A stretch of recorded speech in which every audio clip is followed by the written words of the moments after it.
اور پھر دیکھتے جائیے سلطان صلاح الدین ایوبی نے جب یہ بیت المقدس کو فتح کیا تو عام جنگجوؤں کی طرح، عام فاتحین کی طرح اس علاقے کو تخت و تاراج نہیں کیا، اس علاقے میں تباہی نہیں پھیری، اس علاقے کے مکینوں کو یرغمال نہیں بنایا، بلکہ کسی سے انتقام لیے بغیر سب کو آسانی کے ساتھ، سہولت کے ساتھ وہاں پہ زندگی گزارنے دی۔ اور میرے عزیز بھائیوں،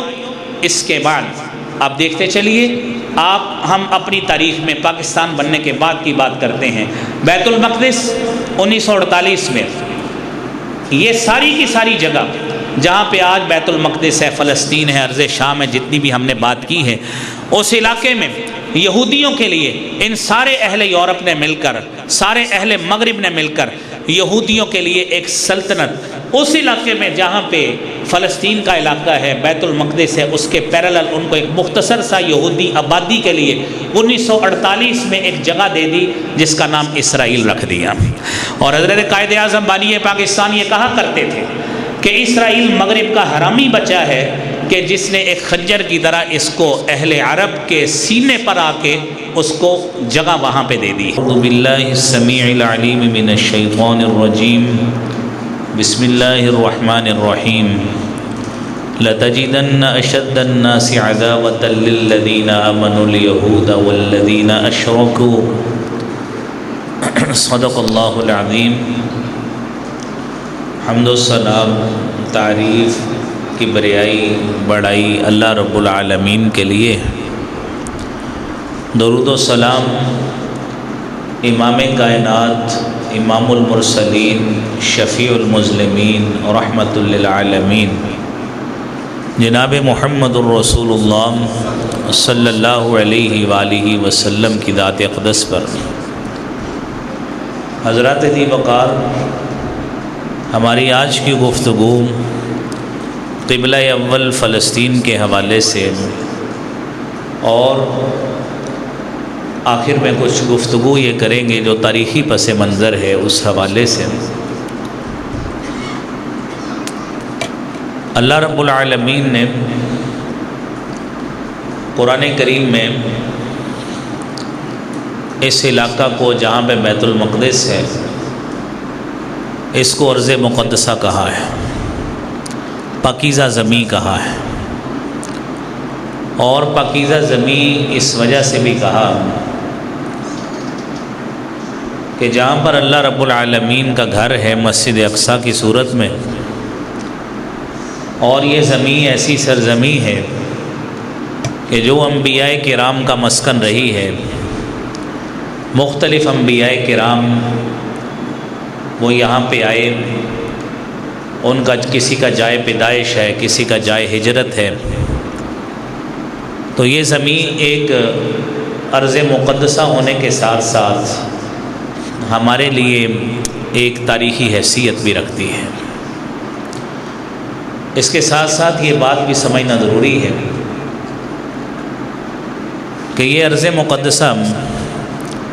اس کی تاریخی حیثیت میں آج یہ اتنا محدود سا علاقہ کیوں ہے؟ سیدنا حضرت نوح علیہ السلام کے قوم پر جب پانی کا طوفان آیا تھا تو وہ بیٹے جو حضرت نوح کے باقی بچے ہیں ان میں سام، حام اور یافس تھے، اور اس میں مسلمان، عیسائی اور یہودی، یہ حضرت نوح علیہ السلام کے بیٹے سام کی اولاد میں سے ہیں۔ انہی اولاد میں سے حضرت نوح کی اولاد میں سے ایک شخص کنعان تھا، اور اس نے اپنا جائے مسکن فلسطین کی زمین کو بنایا، اور فلسطین کا پہلا نام کنعان ہی ہے۔ جب سیدنا حضرت ابراہیم علیہ السلام کی بعثت ہوئی ہے، حضرت ابراہیم بھی،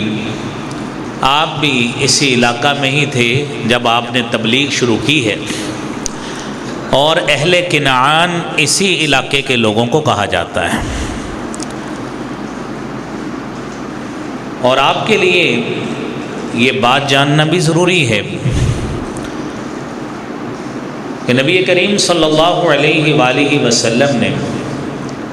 شام کے علاقہ کے حوالے سے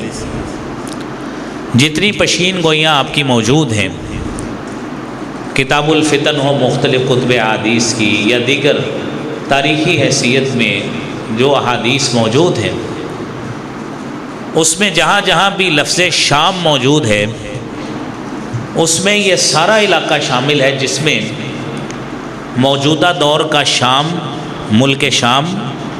فلسطین، اردن، لبنان، یہ 4-5 ممالک کا اکٹھ ہے جس کو شام کہا جاتا تھا۔ جب پہلے جنگ عظیم ہوئی ہے 1914 سے لے کر 1919 تک، تو اس کے بعد جو تقسیم کی گئی تو ان علاقوں کو الگ کر دیا گیا، اور وہ علاقہ جو فلسطین ہے جس میں مسجد اقصی بھی ہے، بیت المقدس بھی ہے، یہ علاقہ آج ہمارے ہاں علاقائی اعتبار سے وہ فلسطین کا علاقہ کہلاتا ہے۔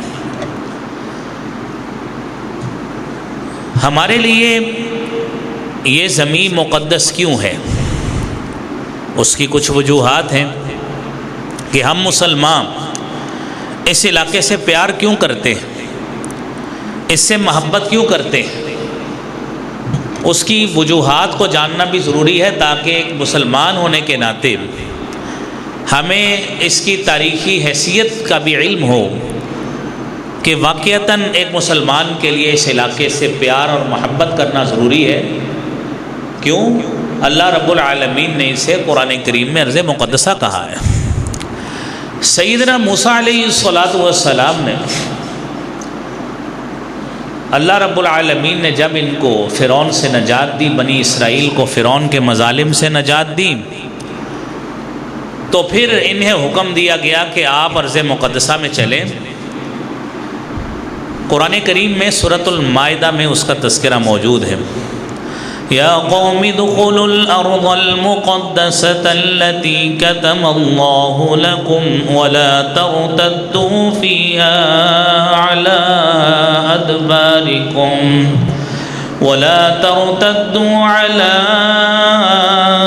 أدباركم فتنقلبوا خاسرين۔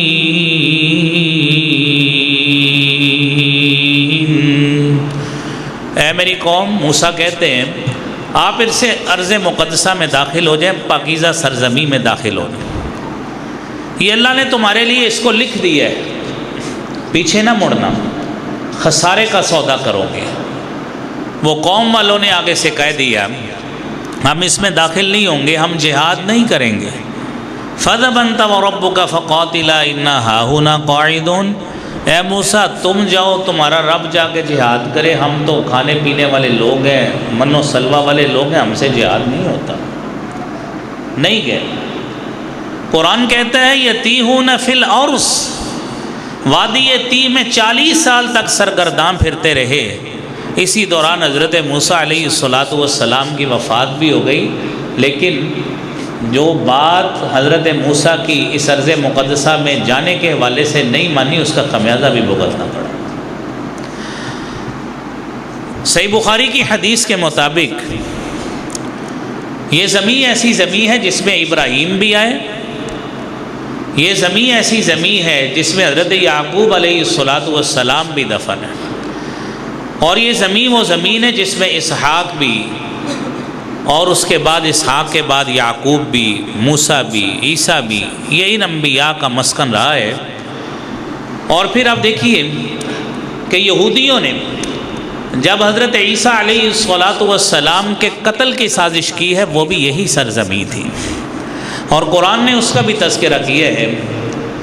کہ جو لوگ حضرت عیسیٰ علیہ السلام کو سولی دینے کے حوالے سے باتیں کرتے ہیں، تو قرآن کہتا ہے ما قتلوه وما صلبوه ولكن شبه لهم وإن الذين اختلفوا فيه لفي شك منه ما لهم به من علم إلا اتباع الظن وما قتلوه يقينا بل رفعه الله إليه وكان الله عزيزا حكيما۔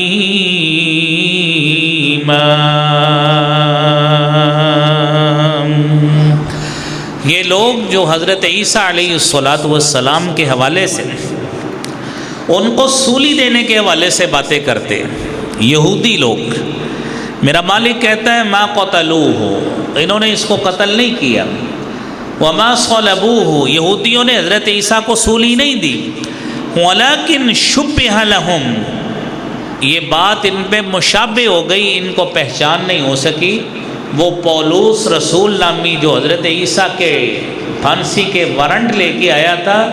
اسی کی شبیہ حضرت عیسیٰ کی شکل کی بن گئی، انہوں نے اس کو سولی پہ چڑھا کے کہہ دیا ہم نے عیسیٰ کو سولی پہ چڑھا دیا۔ من رفعہ اللہ الیہ، میرا اور آپ کا یقین ہے کہ اللہ رب العالمین نے آپ کو زندہ آسمان پہ اٹھا لیا ہے، جس طرح قرآن کی آیت بیان کرتی ہے، اور آپ کو آسمان پہ اٹھایا گیا اسی سرزمین سے۔ اور پھر عزیز بھائیوں آپ دیکھیے، یہ کائنات پر ایسا گھر ہے کہ نبی کریم صلی اللہ علیہ وآلہ وسلم سے سوال پوچھا گیا، صحیح بخاری کی 3366 نمبر حدیث ہے۔ صحابی رسول بیان کرتے ہیں کہ اللہ کے رسول، سب سے پہلے ایو مسجد وضع فی الارض، کون سی مسجد ہے جو زمین میں سب سے پہلے بنائی گئی؟ الاول، پہلے نمبر پہ آپ نے فرمایا المسجد الحرام، مسجد حرام بنائی گئی۔ اور پھر صحابی رسول حضرت ابو ذر پوچھتے ہیں ثم ایو، پھر کون سی مسجد ہے؟ آپ نے فرمایا المسجد الاقصی، مسجد اقصی ہے جو دوسرے نمبر پر اللہ کا گھر روئے زمین پہ تعمیر کیا گیا۔ پھر پوچھتے ہیں قلت کم کان بینہما، ان دونوں میں فاصلہ کتنا ہے، سالوں کے اعتبار سے ڈیوریشن کتنا ہے؟ تو رسول رحمت صلی اللہ علیہ وآلہ وسلم فرماتے ہیں 40 سنتاً، ان دونوں میں جو فاصلہ ہے وہ 40 سال کا فاصلہ ہے، 40 سال بعد مسجد اقصی کو تعمیر کیا گیا ہے۔ اور قرآن کریم نے یہ بات کی تو شہادت دی ہے، ان اول بیت وضع للناس للذی بمکۃ مبارکا وہدی للعالمین، جو پہلا گھر تعمیر ہوا ہے وہ کعبۃ اللہ ہے، اور جو مسجد کے نام سے دوسرا گھر اللہ کے راستے میں تعمیر کیا گیا ہے وہ مسجد اقصی ہے۔ اور میرے عزیز بھائیوں، صحیح بخاری کی 3366 نمبر اس حدیث کے مطابق ان دونوں گھروں میں جو سالوں کا ڈیوریشن ہے وہ 40 سال کا فاصلہ ہے۔ اور پھر آپ دیکھیے، یہ زمین قرآن اس کو بابرکت زمین کہتا ہے۔ وہ کیسے؟ اللہ رب العالمین نے حضرت لوط علیہ السلام کا تذکرہ سورہ انبیاء کی 71 نمبر آیت میں کیا ہے کہ جب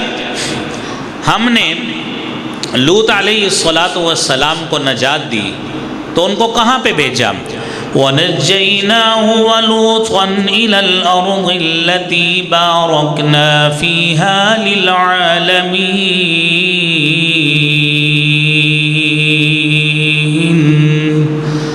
جب ہم نے حضرت لوط علیہ السلام کو نجات دی اور پھر اس کے بعد ان کو بھیجا اس زمین کی طرف جس میں ہم نے تمام جہانوں کے لیے برکات کا نزول جس علاقے میں کر دیا ہے اس علاقے میں بھیجا ہے، وہ یہی بیت المقدس والی زمین ہے جس کو آج ہم فلسطین کی زمین کہتے ہیں۔ اور پھر علامہ ابن کثیر رحمۃ اللہ علیہ اس آیت کی تفسیر میں لکھتے ہیں کہ مہاجرون الی بلاد الشام الی الارض المقدسہ منہا، یہ وہ شام کا علاقہ ہے، جس طرح میں نے ابتدا میں بتایا کہ یہ ابتدا میں یہ سارا علاقہ شام کا علاقہ کہلاتا تھا، یہ تو بعد میں اس کو الگ الگ کر کے نام رکھے گئے ہیں۔ رسول رحمت صلی اللہ علیہ وآلہ وسلم نے یہ بات ہمارے لیے واضح کر دی۔ اور جب حضرت موسیٰ علیہ السلام نے اپنی قوم کو بھیجنے کا کہا اللہ کے حکم کے مطابق، تو وہ اس میں نہیں گئے، عہد شکن لوگ ثابت ہوئے، فتنہ گر ثابت ہوئے، کیونکہ ارض مقدسہ یہ ان لوگوں کے لیے ہوا کرتی ہے جو اطاعت گزار ہوتے ہیں، فرما بردار ہوتے ہیں، انبیاء کرام کی بات ماننے والے ہوتے ہیں۔ لیکن جہاں جہاں بنی اسرائیل نے اپنے اپنے انبیاء کو دھوکہ دیا ہے، اپنے اپنے انبیاء سے عہد شکنی کی ہے، پھر اللہ رب العالمین نے اس عہد شکنی کا مزہ بھی انہیں اچھی طرح چکھایا ہے۔ اگلی بات میرے بھائیوں سنیے، یہ وہ زمین ہے کہ جس حوالے سے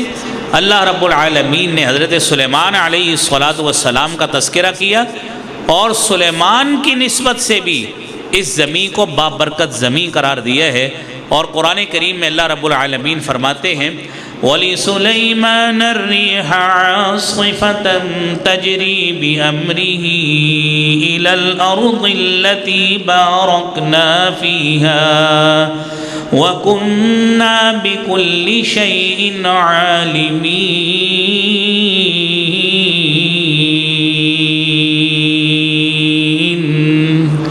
سورہ انبیاء کی 81 نمبر آیت ہے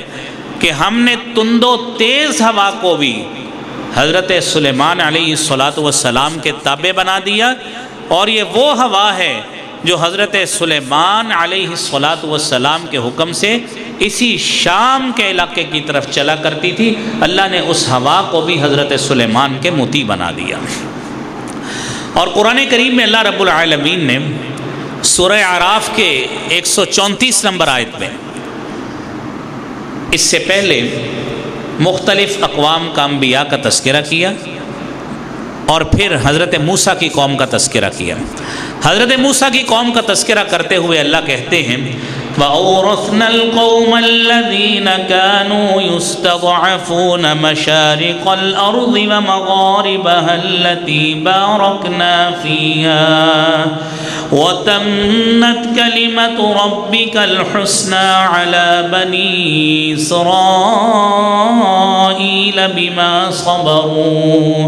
وَدَمَّرْنَا مَا كَانَ يَصْنَعُ فِرْعَوْنُ وَقَوْمُهُ وَمَا كَانُوا يَعْرِشُونَ۔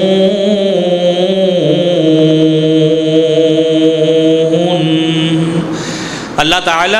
حضرت موسیٰ کی قوم کو وادی تی میں بھیجنے سے قبل جب فرعون کے مظالم سے نجات دی ہے، اس وقت کا تذکرہ کر رہے ہیں کہ ہم نے اس قوم کو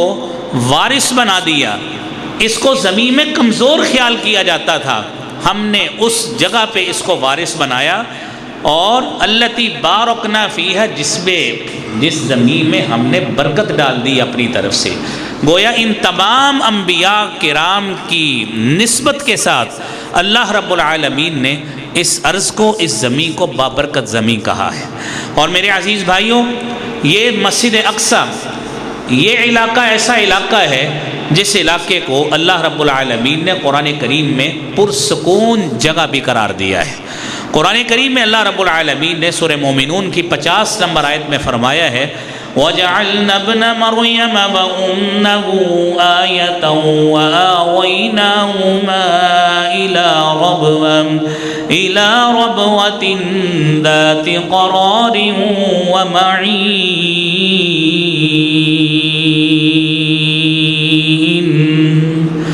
ہم نے مریم کو اور اس کے بیٹے عیسیٰ کو، دونوں کو نشانی بنا دیا، مریم کو بھی اور عیسیٰ کو بھی نشانی بنا دیا۔ وَآوَيْنَاهُمَا إِلَى رَبْوَةٍ ذَاتِ قَرَارٍ وَمَعِينٍ، اور ہم نے ایک ایسے ٹیلے پر ان کو جگہ دی جو بڑا پرسکون جگہ تھی، اور وہاں پہ چشمہ جاری ہوا۔ اللہ تعالیٰ نے وہاں پہ اس پرسکون جگہ پہ مریم کو اور اس کے بیٹے کو جگہ دی تھی۔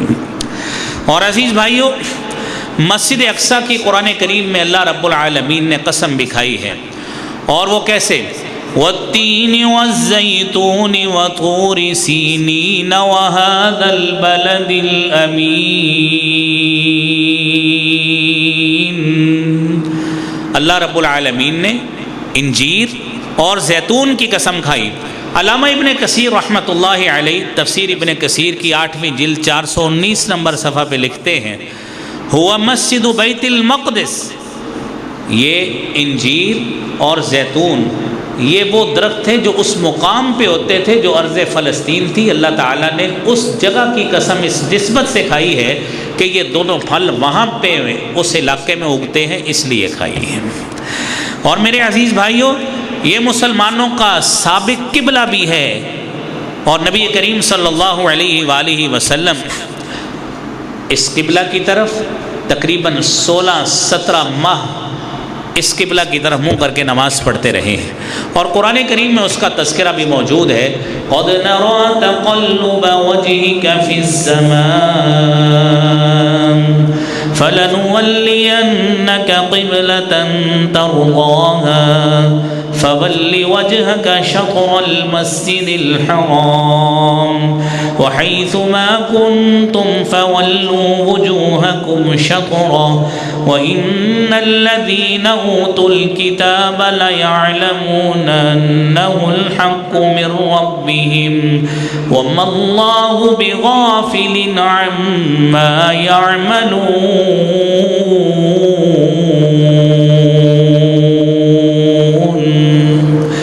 جد امجد جد الانبیاء حضرت ابراہیم علیہ السلام نے کعبۃ اللہ کو تعمیر کیا۔ رسالت مآب صلی اللہ علیہ وآلہ وسلم کی یہ خواہش تھی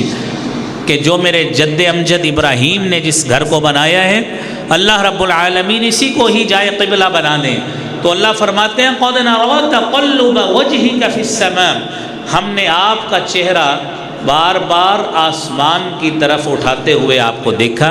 فَلَنُوَلِّيَنَّكَ قِبْلَةً تَرْضَاهَا، اب ہم اس قبلہ کی طرف آپ کو موڑ رہے ہیں جس کی طرف آپ راضی اور خوش ہو جائیں گے۔ اس سے قبل 16 سے 17 ماہ کا ڈیوریشن ہے، دورانیہ ہے، جب حضرت رسول اللہ صلی اللہ علیہ وآلہ وسلم مدینہ منورہ میں اس قبلہ کی طرف منہ کر کے نماز پڑھتے رہے ہیں، اور 2 ہجری میں اللہ رب العالمین نے اپنے رسول جناب رسول اللہ صلی اللہ علیہ وآلہ وسلم کو مسجد الحرام کی طرف اب نماز پڑھنے کا حکم دیا۔ گویا ہماری محبت کی ایک بڑی وجہ یہ بھی ہے کہ مسجد اقصی ہمارا قبلہ رہا ہے۔ اور پھر عزیز بھائیوں، نبی کریم صلی اللہ علیہ وآلہ وسلم نے فرمایا، صحیح بخاری کی حدیث ہے 1189 نمبر، فرمایا لا تشد الرحال الا الى 3 مساجد، اگر آپ رخت سفر باندھنا چاہتے ہیں، ثواب کی نیت سے سفر کرنا چاہتے ہیں، تو روئے زمین پر صرف 3 مساجد ہیں جن کی طرف آپ ثواب کی نیت سے اگر جائیں گے تو اللہ رب العالمین آپ کو عام مساجد سے زیادہ ثواب عطا فرمائیں گے۔ روئے زمین پر ان 3 مساجد کے علاوہ کوئی دوسری اور مسجد نہیں ہے کہ جس میں زیادہ ثواب ملتا ہو۔ آپ صلی اللہ علیہ وآلہ وسلم نے فرمایا مسجد الحرام، ایک مسجد الحرام ہے، آپ جانتے ہیں کہ جس کی طرف نماز پڑھنے سے، جماعت کے ساتھ نماز پڑھیں 1 لاکھ کا نماز کا ثواب ملتا ہے۔ اور آپ نے فرمایا مسجدی ھذا، میری یہ مسجد جسے مسجد نبوی کہا جاتا ہے، اس میں نماز جماعت سے پڑھیں، اللہ رب العالمین کی طرف سے 1000 نماز کا ثواب ملے گا۔ اور آپ نے مسجد اقصی کا فرمایا، وہ آگے آپ حدیث اس کی ایگزیکٹ سن لیں گے مستدرک علی الصحیحین کی، اس کے حوالے سے آپ فرماتے ہیں کہ اس مسجد میں نماز پڑھنے کا ثواب اللہ تعالیٰ 250 نمازوں کے برابر ثواب عطا فرماتے ہیں۔ اور احادیث کی روشنی میں ایک چوتھی مسجد ثابت وہ اس انداز سے ہے جو رسالت مآب صلی اللہ علیہ وآلہ وسلم نے فرمایا کہ جو شخص گھر سے وضو کر کے مسجد قباء میں جا کے نماز پڑھتا ہے، اللہ رب العالمین اس کو ایک عمرے کا ثواب عطا فرماتے ہیں۔ اس کے علاوہ میرے بھائیوں، روئے زمین پر کوئی مسجد ایسی نہیں ہے، آپ جتنا مرضی طویل سفر کر کے چلے جائیں، آپ کو عام ثواب ہی ہوگا جس طرح عام مسجد میں نماز پڑھی جاتی ہے۔ صرف انہی مساجد میں زیادہ ثواب ہو سکتا ہے، اس کے علاوہ کہیں پہ بھی نہیں ہوگا۔ میرے عزیز بھائیوں، نبی کریم صلی اللہ علیہ وآلہ وسلم نے اسی اہل شام کے حوالے سے اللہ کے فرشتے جب پر بچھائے ہوئے ہوں گے اور اس اہل شام کے لیے رحمت کی کس طرح اظہار نبی صلی اللہ علیہ وسلم نے فرمایا ہے۔ سنن ترمذی کی 3954 نمبر حدیث ہے، فرمایا طوبی للشام، شام کے لیے خوشخبری ہے، اہل شام کے لیے خوشخبری ہے۔ صحابی رسول پوچھتے ہیں لِأَيِّ ذَلِكَ یا رسول اللہ کے رسول صلی اللہ علیہ وآلہ وسلم یہ کیسے، کیوں خوشخبری؟ آپ نے فرمایا لِأَنَّ الْمَلَائِكَةَ الرَّحْمَنِ، کہ اللہ رب العالمین کے فرشتے باسطۃ اجنحتها علیہا، اللہ کے فرشتے اس کے اوپر اسی مسجد بیت المقدس کی وجہ سے اپنے پر پھیلائے ہوئے ہوتے ہیں۔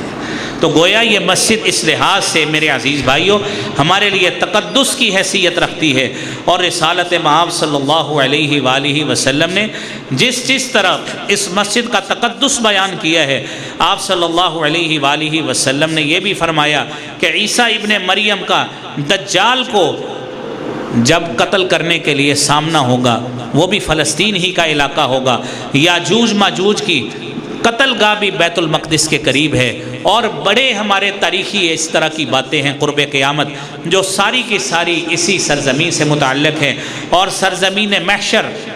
وہ بھی میرے عزیز بھائیوں یہی ارض مقدسہ ہے۔ اور پھر اس کے ساتھ ساتھ آپ سمجھتے جائیے کہ جب یہ ساری چیزیں ساری کی ساری نسبتیں ہماری اس ارض مقدسہ کے ساتھ ہیں، تو آج ان مسلمانوں کو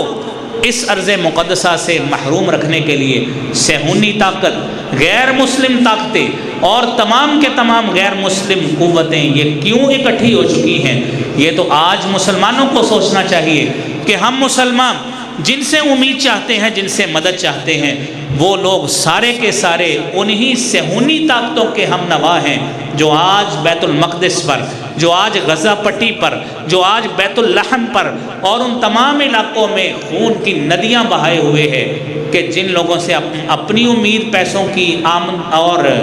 مالی امداد کی اور اس طرح فکری امداد کا اپنی طرف سے توقع کرتے ہیں، انہوں نے اپنی طاقت کا سارا وزن اسرائیل کے پلڑے میں ڈال دیا ہے۔ ہم بھول جاتے ہیں کہ میرے رب کا یہ فیصلہ ہے، آپ جتنا مرضی یہودیوں کے لیے جھک جائیں، جتنا مرضی عیسائیوں کے لیے جھک جائیں، جتنا مرضی ان کے لیے نرم گوشہ رکھ لیں، قرآن کہتا ہے وَلَن تَرْضَىٰ عَنكَ الْيَهُودُ وَلَا النَّصَارَىٰ حَتَّىٰ تَتَّبِعَ مِلَّتَهُمْ قُلْ إِنَّ هُدَى اللَّهِ هُوَ الْهُدَىٰ وَلَئِنِ اتَّبَعْتَ أَهْوَاءَهُمْ بَعْدَ الَّذِي جَاءَكَ مِنَ الْعِلْمِ مَا لَكَ مِنَ اللَّهِ مِنْ وَلِيٍّ وَلَا نَصِيرٍ۔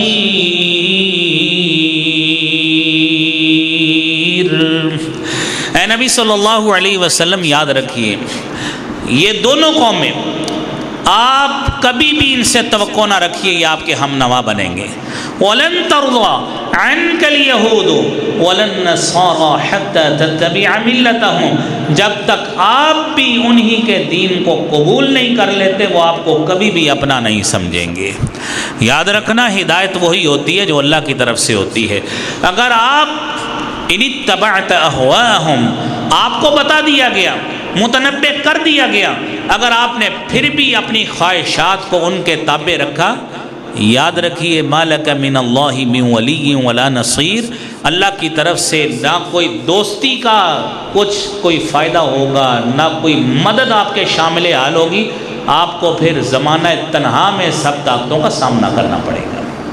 میرے عزیز بھائیوں، قرآن کریم نے تو سچی بات ہے ایسے ایسے فیصلے کیے، ہم تو قرآن کو پڑھتے ہی نہیں ہیں۔ قرآن کریم میں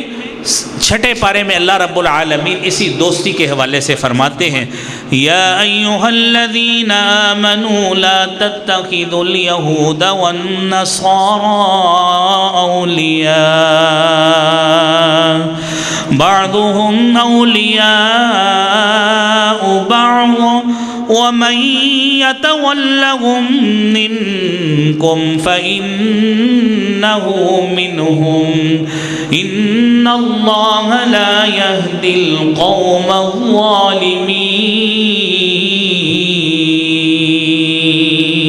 الظالمين۔ اے ایمان والو ان کو کبھی بھی دوست نہ بناؤ. بعضهم اولیاء بعض، یہودی ہوں عیسائی ہوں، یہ آپس میں ایک دوسرے کا تو دوست ہو سکتے ہیں، آپ کے کبھی دوست نہیں ہو سکتے. یاد رکھنا مسلمانوں کو چھوڑ کر اگر تم نے ان کی طرف دوستی کی پینگیں بڑھائیں فَإِنَّهُمْ مِنْهُمْ، آپ بھی انہی میں سے ہوں گے، آپ کا شمار بھی انہی میں سے ہوگا. یہ سورہ مائدہ کی آیت ہے. اور میرے عزیز بھائیوں، نبی کریم صلی اللہ علیہ وآلہ وسلم کی حدیث مبارکہ ہے، آپ نے فرمایا الکفر ملت واحدہ. آپ کو جہاں پہ بھی ضرورت پڑے گی آپ کسی کافر سے امید رکھیں، وہ کبھی بھی آپ کی مدد کو نہیں آئے گا. وہ کسی نہ کسی طرح اپنی مدد کا جھکاؤ کسی نہ کسی طرح وہ انہی کی طرف رکھے گا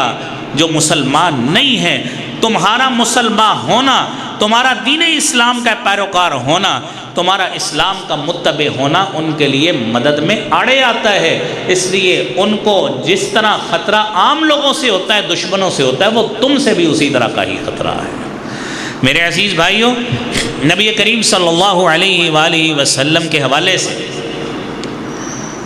تورات میں جو بشارتیں موجود ہیں کعب الاحبار رحمۃ اللہ علیہ بیان کرتے ہیں. سیدنا عمر فاروق رضی اللہ تعالیٰ عنہ کے دور میں مسلمان ہوئے، تورات کے حافظ تھے، یہودیوں کے بڑے عالم تھے. کہتے ہیں میں نے تورات میں رسالت مآب صلی اللہ علیہ وآلہ وسلم کی جو خصوصیات پڑھی ہیں وہ 15-17 خصوصیات ہیں. اس میں آخری بات یہ ہے کہ میں نے تورات میں پڑھا تھا وَمُلْكُهُ إِلَى الشَّامِ، کہ وہ نبی جو آخری نبی ہوگا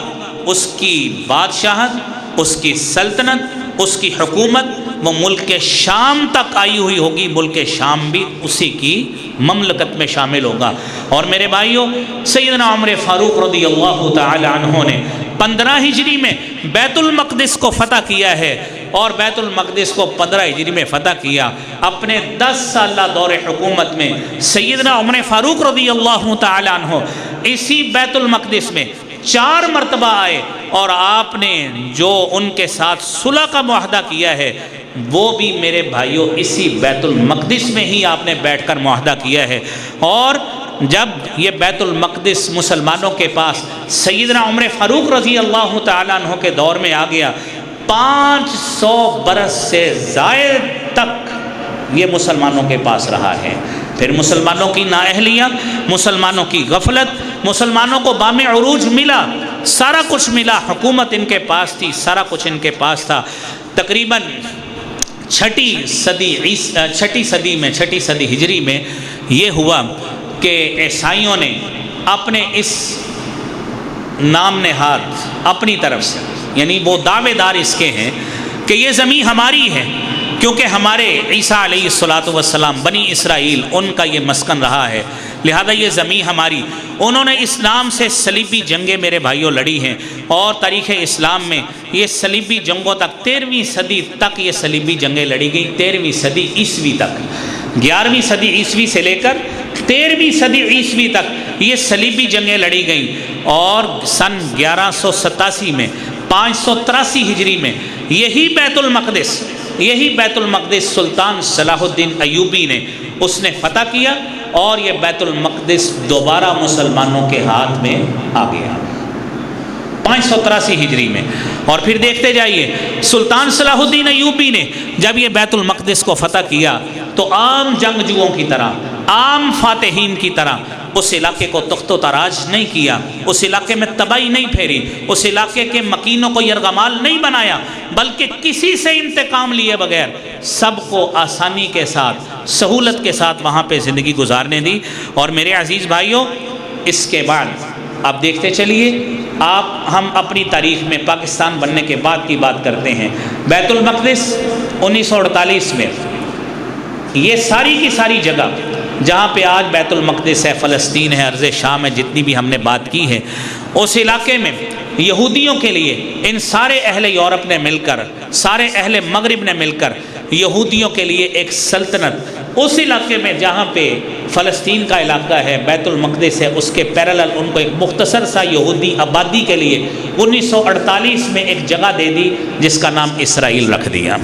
اور حضرت قائد اعظم بانی پاکستان یہ کہا کرتے تھے کہ اسرائیل مغرب کا حرامی بچہ ہے، کہ جس نے ایک خنجر کی طرح اس کو اہل عرب کے سینے پر آ کے اس کو جگہ وہاں پہ دے دی ہے۔ اور یہ پھر انہوں نے آگے انتے سنتے جائیے 1948 میں یہ کام کیا، اور پھر 1967 میں یعنی 1967 میں یہودیوں نے تیسری عرب اسرائیل جنگ میں بیت المقدس کے شہر پر حملے بھی کیے، اور اتنے حملے کیے کہ مرکزی مسجد اقصیٰ کا جو دروازہ ہے اور اس کا ایک مینار ہے اس کو بھی شہید کیا گیا۔ اور اس جنگ کے نتیجے میں اسرائیل فلسطین کے 78% علاقے پہ قابض ہو گئے، 78% پہ، جن کو تھوڑی سی اہل یورپ نے جگہ دی، اسی وجہ سے دی تھی کہ یہ علاقہ آہستہ آہستہ یہ یہودی سازشیں کریں گے، یہ یہودی سازشی قوم ہے، یہ سازشیں کر کر کے اپنے لیے خود جگہ بنائیں گے۔ 1967 تک انہوں نے 78% علاقے پر اس پہ قبضہ کر لیا، اور پھر جون 1967 میں اسرائیلی پارلیمنٹ نے بیت المقدس کی عرب حیثیت کو ختم کر دیا۔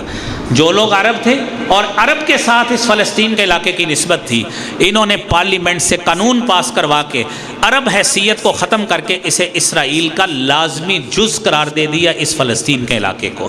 اور پھر اس کے بعد اگست 1969 میں وہ حادثہ بھی پیش آیا،